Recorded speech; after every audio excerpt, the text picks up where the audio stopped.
नमस्कार, उनकी कलम मेरी आवाज में आप सभी का स्वागत है। आइए सुनते हैं कहानी माँ तुम गंदी हो। कहीं दूर रेडियो बज रहा था। हवा की लहरों पर तैरती ध्वनि शेखर के कानों में पड़ी। मन रे तन कागद का पुतला लागे बूंद बिनसी जाई छिन में गर्व करे क्यों इतना। शेखर पहचान गया कि यह कबीरदास का भजन है। जीवन की क्षण भंगुरता को जतला रहा है। कौन नहीं जानता कि जीवन के हास विलास, राग रंग और उल्लास का समापन अंतिम यात्रा के रूप में होता है। फिर भी मनुष्य का पागल मन सांसारिक सुखों के लिए भटकना नहीं छोड़ता। कुछ मिल गया तो खुशी से बौरा जाता है, कुछ छिन गया तो पीड़ा से सिसक उठता है। यही पुरानी कहानी हर बार नई होकर हर जिंदगी में दोहराई जाती है। उसका खुद का जीवन इसका एक उदाहरण है। ऊंची नौकरी, नंदिता के साथ विवाह और निधि का जन्म, ये जीवन के वे सुख हैं जिन्हें पाकर वह खुशी से बौरा उठा था।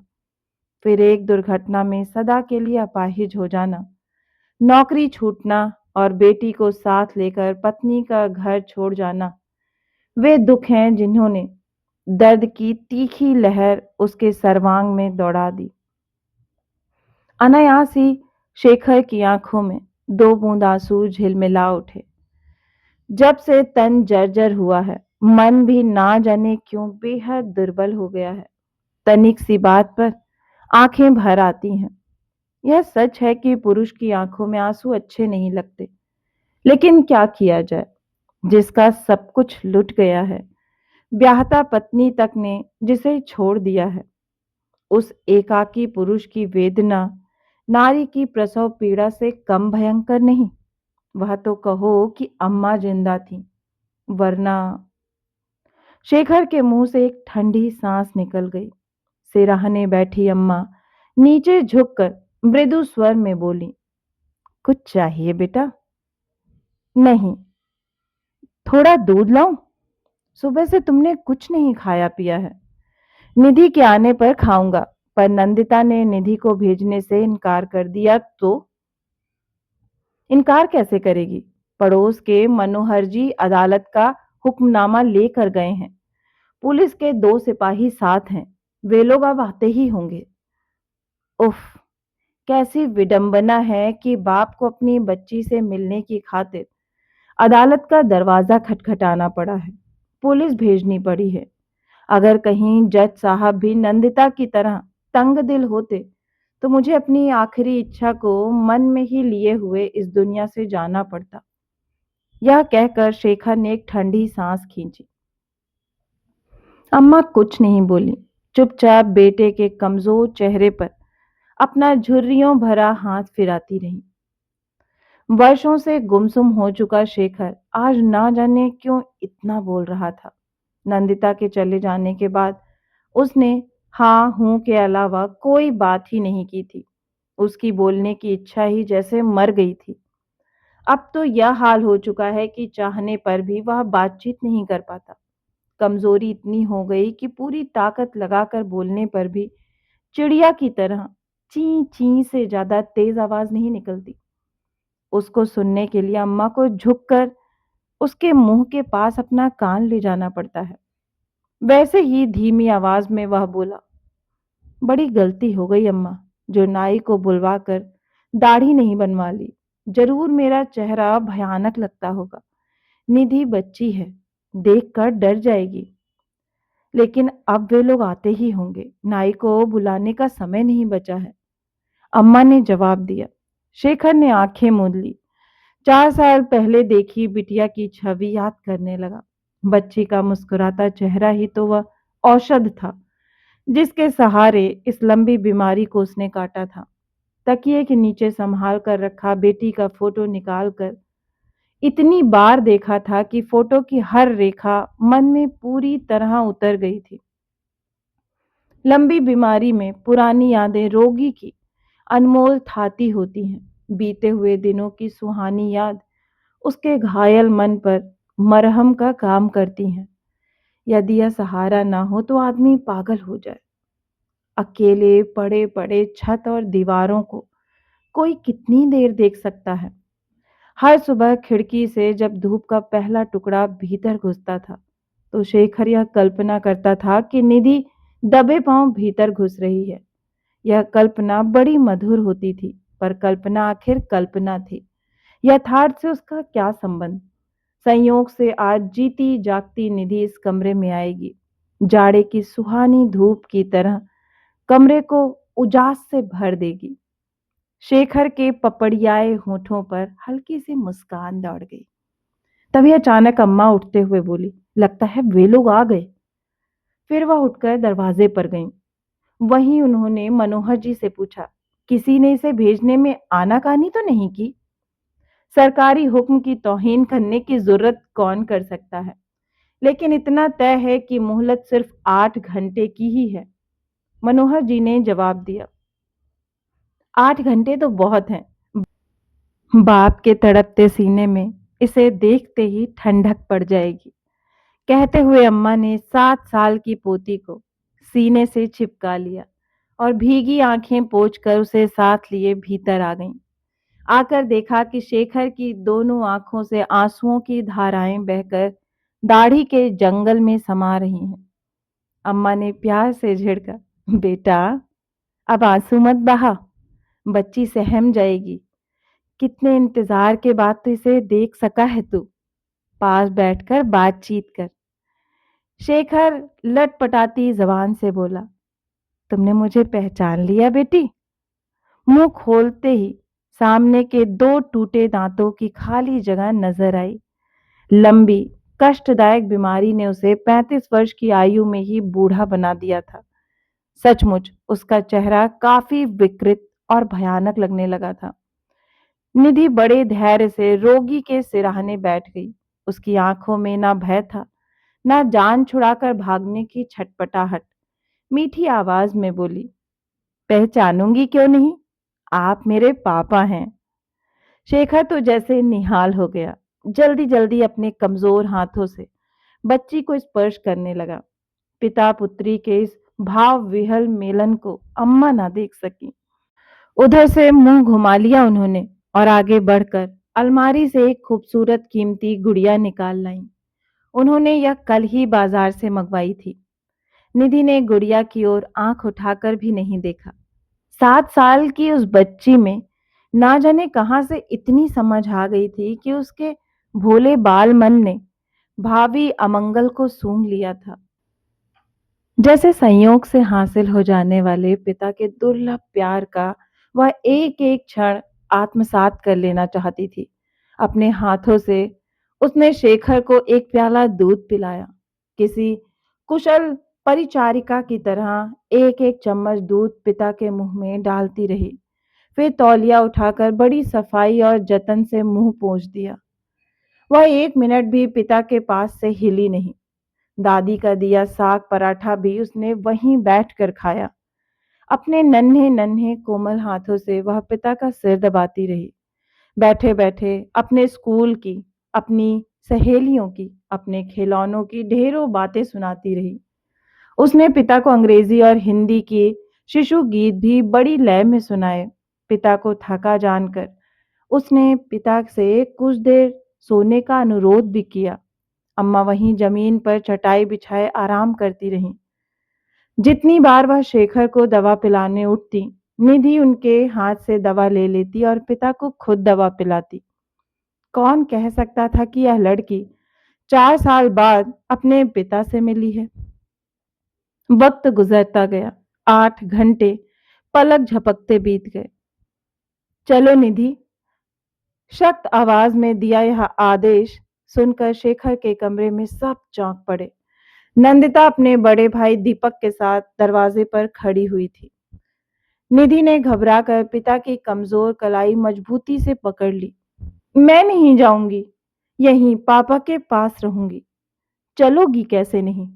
कहते हुए दीपक ने उसे झपट कर गोद में उठा लिया और उसके रोने मचलने की परवाह किए बिना उसे लेकर चल दिया। पल भर तो कमरे में मौत की सी खामोशी छाई रही। फिर शेखर की करुण हंसी उभरी। जो रोने जैसी लग रही थी। वह बोला, अम्मा, बेकार ही निधि को बुलवाया। आखिरी समय में मेरे मन में मोह जगा गई। सालों अकेले पड़े पड़े सन्यासी की तरह दुख सुख से ऊपर हो गया था। मन में कोई चाह ही बाकी नहीं रह गई थी। लेकिन अब चाहता हूं कि 10-5 दिन और जिंदगी मिल जाए, जिसे निधि के साथ गुजार सकूं। तब चैन से प्राण निकलेंगे। इस बात को भूल जाओ बेटा। अब वह तुम्हें देखने को भी नहीं मिलेगी। उसकी तरफ से अपना मन हटा लो।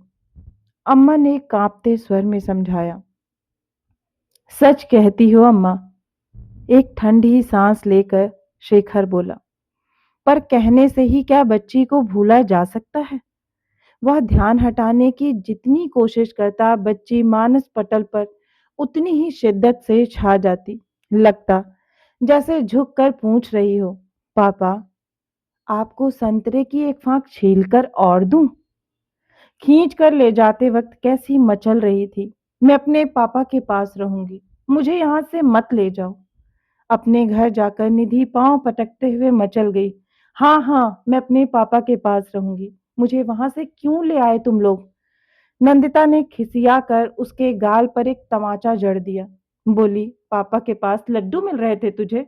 घंटों से उसी एक बात को रटे जा रही है। दिमाग खराब कर दिया है मेरा। दरवाजे के पास आकर दीपक ने गंभीर स्वर में समझाया। बच्ची के साथ तुम भी बच्ची मत बनो नंदिता। उसे प्यार से समझा बुझाकर चुप कराओ। मारने पीटने से कुछ नहीं होगा।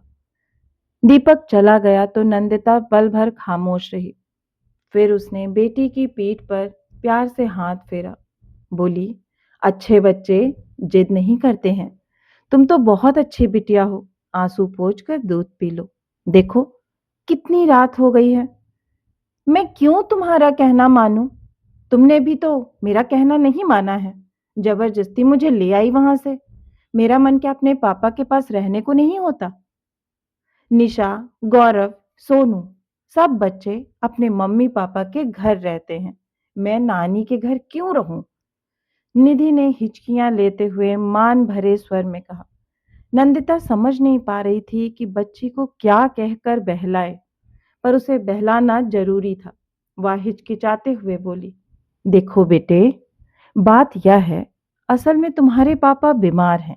वहां रहने से तुम्हारी पढ़ाई लिखाई कुछ नहीं हो सकती थी। उनकी बीमारी कब तक चलेगी, इसका कोई ठीक पता नहीं। रात दिन बीमार आदमी के साथ कहाँ तक रहा जा सकता था। हमारी भलाई इसी में थी कि हम यहाँ आ जाते। छी, माँ तुम कितनी गंदी हो। नफरत भरे स्वर में निधि बोल पड़ी। क्यों? नंदिता ने पूछा। गंदी ना होती तो ऐसी बात नहीं सोचती। तुमसे 1000 गुना अच्छी दादी हैं, जो बीमार पापा की देखभाल कर रही हैं। मैं अब उन्हीं के पास रहूंगी। तुम इतनी मतलबी हो कि बीमारी में भी मुझे भी छोड़ सकती हो। दादी कम से कम मुझे छोड़ेंगी तो नहीं? निधि की आवाज में नफरत और डर दोनों थे। नंदिता सहम गई। उसे लगा जैसे मासूम बच्ची ने उसे निरावरण कर दिया है। बेटी की परवरिश तो एक बहाना थी। क्या सचमुच अपने स्वार्थ की खातिर वह रोगी पति को नहीं छोड़ आई थी? उसके कानों में 4 वर्ष पहले की वे बातें गूंजने लगी, जो माँ और भैया ने उससे कही थी। अभी तेरी उम्र ही क्या है, महज 22 साल। ना जाने जिंदगी कैसे कटेगी। जीवन भर अपाहिज पड़े रहने से तो मरना भला था।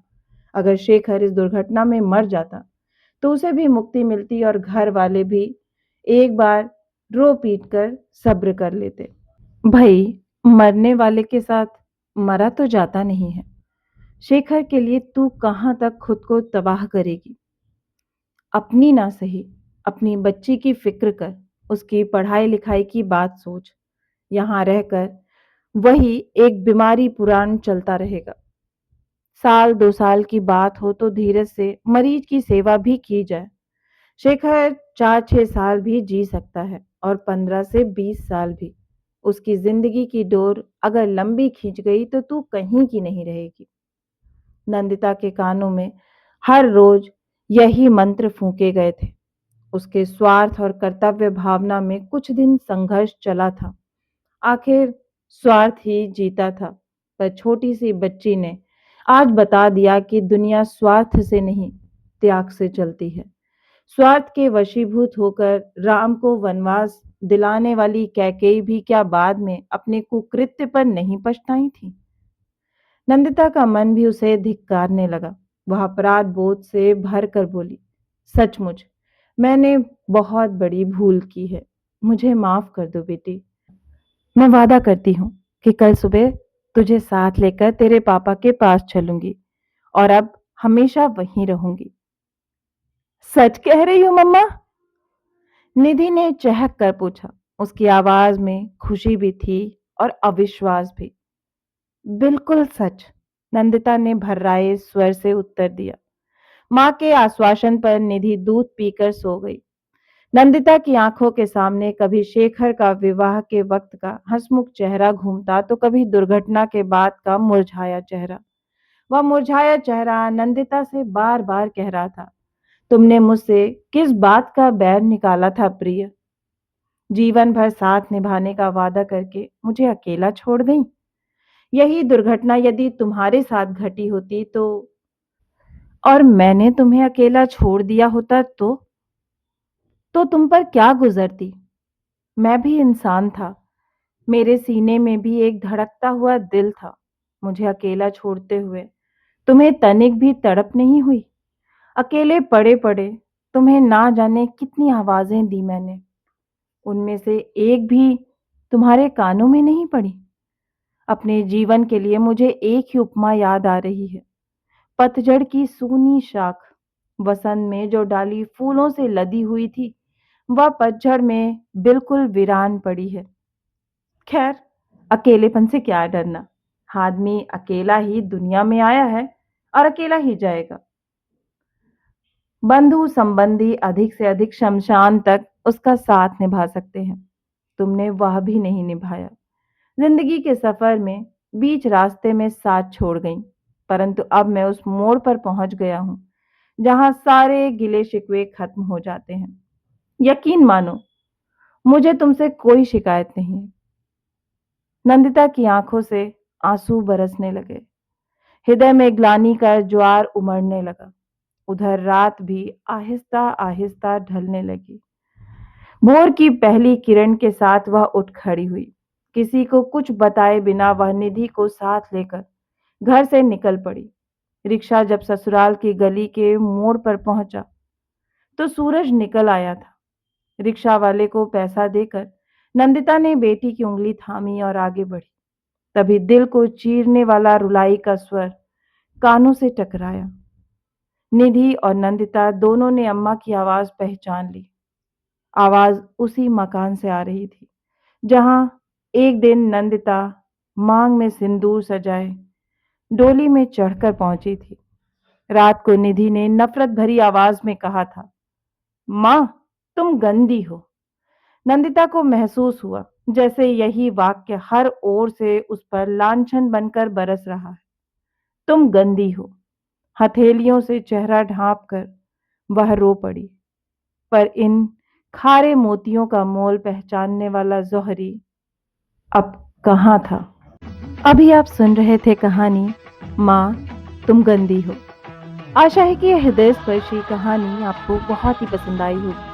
अगर आपको कहानी पसंद आई है तो मुझे प्रोत्साहित करने के लिए लाइक करें, अपनों के साथ ज़्यादा से ज़्यादा शेयर करें। नीचे कमेंट बॉक्स में कमेंट करके बताएं कि आपको कहानी कैसी लगी। और अगर आप इस परिवार का हिस्सा बनना चाहते हैं तो इस चैनल से जुड़े और इसे सब्सक्राइब करना ना भूलें। और हाँ, नोटिफिकेशन बेल ज़रूर दबाएं जिससे आगे आने वाली हर कहानियाँ आपको समय पर मिलती रहें। फिर मिलती हूँ एक नई कहानी या कविता के साथ। तब तक के लिए आप सभी का कहानी सुनने के लिए बहुत बहुत धन्यवाद।